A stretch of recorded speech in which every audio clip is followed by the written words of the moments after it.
Bueno, el día de hoy vamos a hablar sobre Computer Numerical Control. La exposición está desarrollada por Manuel Sandoval, Camilo Rojas, Santiago Blandón, Nicolás Buritica y Luis Felipe Urbano. Para empezar, es adecuado hacer una pequeña revisión histórica de lo que en un principio se llamó Numerical Control o NC y cómo evolucionó al CNC. En 1947, John Parsons de la Parsons Corporation empezó a experimentar con la idea de usar datos de movimientos en tres ejes para controlar herramientas de maquinado para la producción de componentes aeronáuticos. En 1949, Parsons esperó un contrato de la Fuerza Aérea de los Estados Unidos para construir lo que se convertiría en la primera máquina de control numérico. El proyecto fue finalmente asumido por el MIT en compañía de John Parsons. En 1952, MIT demostró que movimientos simultáneos en tres ejes eran posibles utilizando un controlador hecho en laboratorio y un taladro vertical. Para 1955, después de algunos refinamientos, el control numérico estuvo disponible para la industria. Las primeras máquinas de control numérico funcionaban con cartas y cintas perforadas, pero debido al tiempo y esfuerzo requerido para cambiar o editar una cinta, las computadoras fueron introducidas como ayudas para la programación. Se empezaron a incluir en dos formas. Primero, programación por computadora y segundo, control numérico directo o DNC. En la primera, se le programaba al computador un programa de control numérico y este lo traducía y plasmaba en una cinta que posteriormente leía la herramienta de maquinado. Y en el caso del control numérico directo, la computadora iba parcial o directamente integrada a la máquina, y esta era la que controlaba el proceso. Inicialmente, los sistemas de DNC requerían una estructura bastante más costosa por el tamaño de las computadoras del momento. Esto limitó el uso de DNC a grandes compañías que podían costear las computadoras. El desarrollo de la tecnología en capacidad de procesamiento para computadoras y reducción del tamaño para todo tipo de sistemas electrónicos han facilitado la actual estandarización de estos sistemas que garantizan mayor precisión y flexibilidad en maquinado. En resumen, se puede definir el CNC como la evolución del DNC y como la automatización de una herramienta de maquinado por medio de computadoras. Al momento de hablar de maquinado por CNC, entonces se requiere definir un sistema de coordenadas para así realizar distintos movimientos sobre estos ejes. Se tiene entonces un eje X, un eje Y y un eje Z. Sobre estos ejes entonces podemos realizar dos acciones, bien sean desplazamientos o rotaciones. Podemos además combinar estos movimientos para alcanzar la totalidad de una pieza, bien sea combinando desplazamientos con rotaciones, solo desplazamientos, solo rotaciones.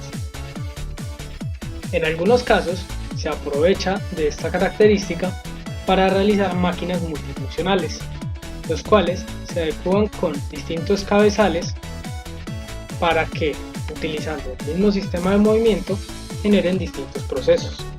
En este caso tenemos la impresión 3D, el grabado láser y el corte láser. Sin embargo, no son las únicas máquinas que pueden utilizar este tipo de combinaciones. Dado que existen muchas formas de mecanizar una pieza, entonces se considera que hay tres formas posibles de realizar los movimientos. Una es dejar una pieza fija con un instrumento que se mueva sobre la pieza. El otro es dejar el instrumento fijo y que la pieza sea la que se desplace sobre la herramienta de corte. Y el tercero entonces sería un movimiento combinado, donde tanto la pieza que se va a procesar realiza un movimiento, como la herramienta que se está procesando realiza otro movimiento, como es el caso de un torno. En un torno se está generando una revolución de la pieza a manufacturar y además se está generando un desplazamiento de la pieza que está realizando el corte. Este sería un ejemplo de un tipo mixto. Acá podemos ver cómo se tiene un chorro fijo y una barra que se va moviendo según las especificaciones que se le hayan dado en el campo. De esta forma se obtiene una pieza específica con una maquinaria fija. Sin embargo, es importante definir desde el momento del diseño la posición que va a tomar al objeto. Dado que estas máquinas funcionan con un sistema de coordenadas, requieren conocer la posición del objeto que van a diseñar. En caso de no realizar esto, se pueden presentar errores a nivel de manufactura o algunos defectos no deseados por la imprecisión de esto. A continuación, Santiago entonces explicará el proceso del CAM y cómo definir todos los parámetros a fin de evitar que se minimicen estos errores. CAM o manufactura asistida por computador es el uso de software para el control de máquinas de manufactura. El software genera un archivo, generalmente en G-code, que le indica a la máquina CNC qué hacer. El G-code contiene una serie de instrucciones para la máquina, tanto de posicionamiento como velocidades, aceleraciones, RPM, temperatura, potencia, entre otras, dependiendo de la máquina y el proceso en específico. Ahora veremos de forma rápida cómo es el proceso de CAM con este engranaje. Una vez contemos con el modelo de la pieza a manufacturar, la exportamos a un software para CAM. En este caso, Fusion tiene integrados ambos procesos, el de diseño y el de manufactura. Entonces entramos al apartado de manufactura, en donde se pueden ver los diferentes procesos soportados por el software, como milling, cutting, turning, additive, entre otros. Para este ejemplo utilizaremos milling. Es importante seguir el workflow diseñado para cada software. En este se hace una réplica del mismo workflow que se tendrá en la utilización de la máquina real. Entonces lo primero es establecer el setup, o sea, disponer el material en bruto y el origen del sistema de coordenadas con el que la máquina trabajará. Es muy importante que sean homólogos al material y la máquina reales. Una vez terminado este paso, procedemos con el mecanizado como tal. Lo primero que haremos es remover material de la parte superior para obtener el espesor del engranaje. Seleccionamos la herramienta que realizará el trabajo y configuramos la profundidad de los pases. Para encontrar la herramienta adecuada más fácilmente, podemos hacer uso de los filtros con los que cuenta la pestaña. El resto de opciones vienen tabuladas en función de las especificaciones de la herramienta, el material a maquinar, la máquina misma y se modifican de acuerdo a la pericia del maquinista. Cuando el proceso termine de compilar, podemos verificarlo observando la simulación.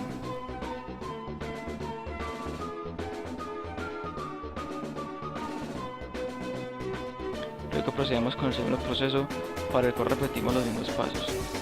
Esta vez necesitaremos otra herramienta y seleccionar el contorno de la pieza para indicarle al programa lo que queremos que haga. Una vez compile, realizamos de nuevo la simulación.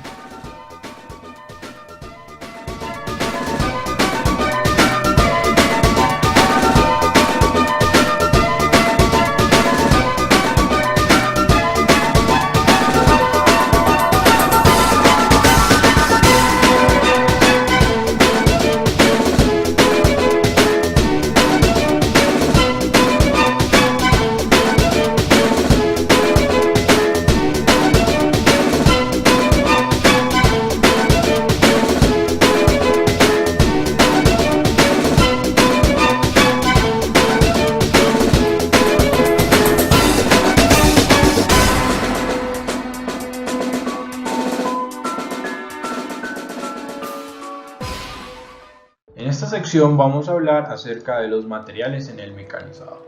Como bien sabemos, en el control numérico por computadora nos interesan las velocidades de trabajo muy altas. Para garantizar esto en nuestras herramientas debemos de tener en cuenta diferentes propiedades. Una de ellas es la resistencia al desgaste. Esta viene acompañado de la propiedad de dureza. ¿Qué es la dureza? La dureza es la capacidad que tiene un material a resistirse de ser rayado. Otra de las propiedades es la tenacidad, que es básicamente la resistencia de un material a esfuerzos puntuales sin establecer daños en su microestructura. Que el comportamiento a altas temperaturas sea bueno, es decir, que garantice que las propiedades mecánicas se mantendrán a altas temperaturas. y obviamente que sea químicamente inerte con el material que vamos a mecanizar. Estos son los principales materiales utilizados en las herramientas actuales de corte. Como vemos aquí en esta tabla, el diamante es capaz de mantener su dureza versus su temperatura, se estabiliza. Los cerámicos tienen un muy buen comportamiento.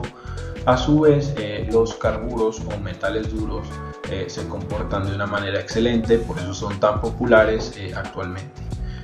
Proseguiré a explicarle de manera muy rápida cada uno de ellos. La primera familia de materiales que nos encontramos son los aceros al carbono. Estos son aceros que tienen porcentajes de carbono entre 0.7 y 1.2. Básicamente estos se utilizan en trabajos que no desarrollan temperaturas muy altas, puesto que, como vimos en el gráfico anterior, estos pierden su dureza a medida que aumenta la temperatura. A su vez, en trabajos donde la velocidad de corte sea más baja, por el mismo sentido, se desea evitar las temperaturas muy altas. Se utilizan herramientas que se requiere finura en la arista cortante, lo cual es difícil de obtener en los aceros rápidos, que son los que siguen a continuación. La siguiente familia con la que nos encontramos son los aceros rápidos. Estos reciben su nombre puesto que en su momento, cuando fueron descubiertos, permitieron elevar las velocidades de corte considerablemente.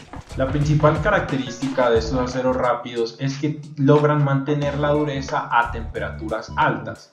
Que si nosotros comparamos, a pesar de que tienen casi la misma dureza de los aceros al carbono, la cual es muy buena, logran mantener esta dureza a temperaturas de trabajo altas. Otra de sus ventajas es la extensa gama de composiciones que estos tienen. Es decir, dependiendo de los materiales con los que son aliados, estos logran alcanzar un amplio rango de propiedades dependiendo de la función en cual lo querramos utilizar. La siguiente familia con la que nos encontramos son los carburos sinterizados, también conocidos como metal duro. Estos son compuestos básicamente de carburos de wolframio o de tantalio o de la mezcla entre los dos. También se pueden utilizar carburos de titanio y de niobio. Estos generalmente son aglomerados con un cobalto. La principal ventaja de los carburos sinterizados es que estos tienen las velocidades de cortes muchísimo más altas que los aceros rápidos, por lo que nos permite efectuar trabajos de mayor complejidad y a una velocidad considerablemente mayor. La única desventaja la cual poseen los carburos sinterizados es que tienen una tenacidad inferior a los aceros rápidos, pero actualmente se estudian tratamientos y revestimientos que los hacen superar esta debilidad. Debido a la extensa gama de estos carburos sinterizados o metales duros, existe una clasificación dependiendo de los materiales que nosotros vayamos a mecanizar. Así pues, existirán un tipo de metal duro para mecanizar materiales ferros de viruta larga como los aceros, materiales férreos inoxidables como el acero inoxidable, de viruta corta como el acero de fundición, materiales no férreos como el aluminio, aleaciones termorresistentes, un ejemplo el titanio, materiales que poseen extrema dureza como el acero templado. Así pues, dependiendo del uso que nosotros le vayamos a dar a nuestra herramienta, el material se trata térmicamente y posee diferentes tipos de recubrimientos. Los cerámicos básicamente son obtenidos por un proceso de sinterizado. En un principio estos tenían un problema en su vida útil, puesto que los óxidos de aluminio que se utilizaban en ese entonces no eran muy buenos. Actualmente existen diversos tratamientos que han hecho de los cerámicos una herramienta muy buena para diferentes trabajos puntuales. Sus principales áreas de aplicación son la fundición gris, aleaciones termorresistentes, aceros endurecidos y fundición nodular. Algo curioso de ellos es que tienen que trabajar en un ángulo de ataque negativo.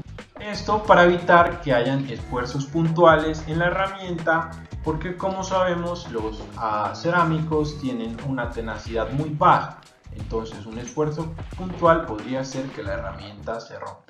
A pesar de esto, como dije anteriormente, se estudian cerámicas con diferentes recubrimientos que les dan unas propiedades muy buenas.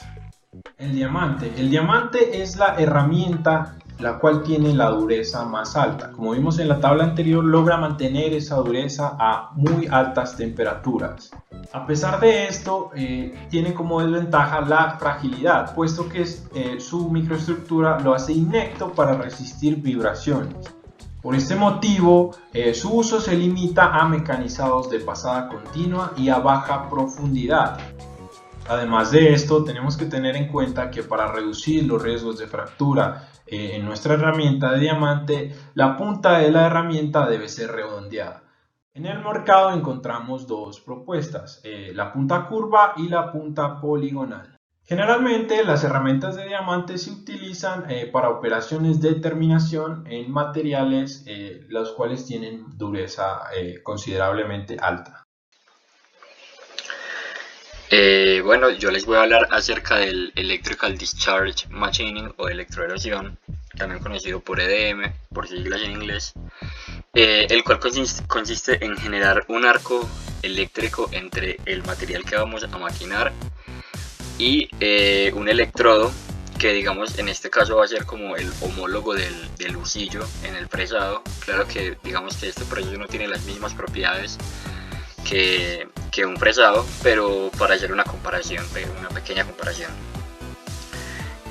para que este proceso se pueda dar, tanto el material como el electrodo deben ser conductores para que se pueda hacer el arco eléctrico, y deben estar sumergidos en un líquido dieléctrico que no conduzca electricidad, para que toda la electricidad pase entre el material que estamos procesando y el electrodo. Bueno, ¿qué es lo que va a generar este arco eléctrico? Este arco eléctrico va a generar unas temperaturas tan altas que va a empezar a evaporar pequeñas partículas de material de un tamaño aproximado de 1 micrón. Aquí podemos ver algunas animaciones, digamos un GIF de cómo es el proceso en los diferentes. Aquí podemos ver, se puede dividir el proceso en dos, subdivisiones, que son la electroerosión por perforación o por ariete, que es esta, en el cual el electrodo ya tiene una forma predeterminada, y la electroerosión por hilo, en el cual se hace que pase constantemente un cable por el material mientras se le va pasando corriente eléctrica, y el cual se va a ir llevando, va a ir evaporando partículas de este material que estamos procesando. Estas partículas que está desprendiendo y evaporando a su vez se las va a ir llevando también la corriente del líquido que está en constante movimiento. Bueno, aquí podemos ver en el proceso de electroerosión por ariete, digamos que las dos funcionan muy parecidos en el sentido en que el material es un electrodo que está, al que se le está aplicando una corriente, y hay un flujo constante de líquido dieléctrico. Lo que cambia más que todo entre ambos casos es el resultado y, digamos, la versatilidad de cada uno. Aquí podemos ver una bomba que está constantemente, digamos, haciendo fluir el líquido dieléctrico a través desde el tanque, digamos, de reserva al tanque donde se está trabajando.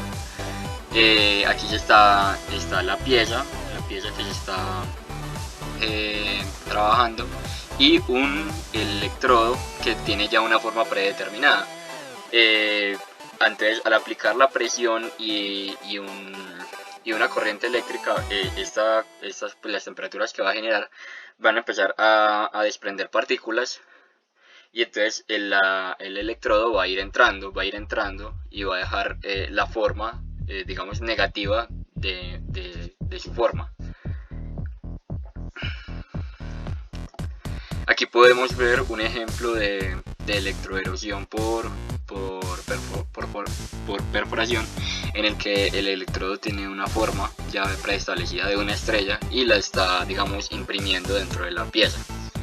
Digamos que esta tiene una limitación en el sentido en que siempre va a producir, digamos, una sola forma dependiendo el electrodo que le pongas, y no, pues no va a tener, digamos, como mucha versatilidad, ¿cierto?, con respecto a otros procesos. Este es el proceso de electroerosión por hilo, en el cual el arco eléctrico es producido por un hilo que va, digamos, desplazándose a través de estas poleas.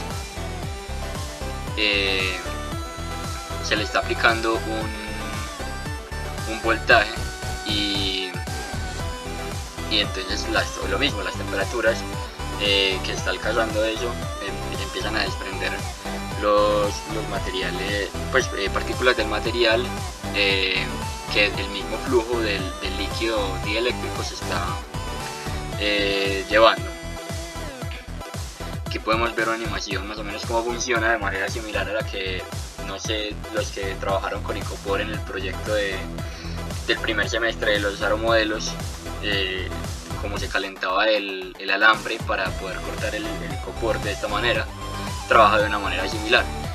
¿Qué limitación le veo yo a esto? Que como es un hilo que va a atravesar toda la pieza, se va a limitar, digamos, la forma que produzca a que tiene que ser toda la profundidad de la pieza, no va a ser, digamos, solo hasta la mitad, como, digamos, se puede lograr con un fresado tradicional. Pero ¿qué ventajas constituye? Aquí podemos ver unos ejemplos de la electroerosión por hilo, en el cual ya vemos como la pieza que sale acá tiene toda la profundidad, o sea, no va a ser, digamos, solamente hasta la mitad de la pieza, o la va a desprender, va a ser huecos, no, siempre va a atravesar toda la pieza el hilo. Bueno, aquí podemos ver una comparación del tamaño de un micrón, que es más o menos el diámetro de una partícula, las partículas que se le está desprendiendo al material, comparados con el diámetro de un cabello humano y un diámetro de polen. Pero lo realmente impresionante acá es la diferencia entre la circunferencia, el diámetro de un cabello humano y el diámetro de un micrón, para que veamos la cantidad, digamos, el tamaño de las partículas que va a generar, y entonces el tamaño que va a haber entre la pieza cortada y la pieza, digamos, sobrante. Por lo cual, digamos, al aplicar este proceso de maquinado se pueden lograr una muchísima y muy alta precisión, como podemos ver aquí en esta animación, en este GIF, en el cual la pieza pareciera que desaparece, porque encaja, digamos, casi perfectamente, o mejor dicho, perfectamente al ojo humano, encaja en el otro, digamos, en el sobrante, ¿cierto? ¿Por qué? Porque las partículas que hay, el tamaño, perdón, que hay entre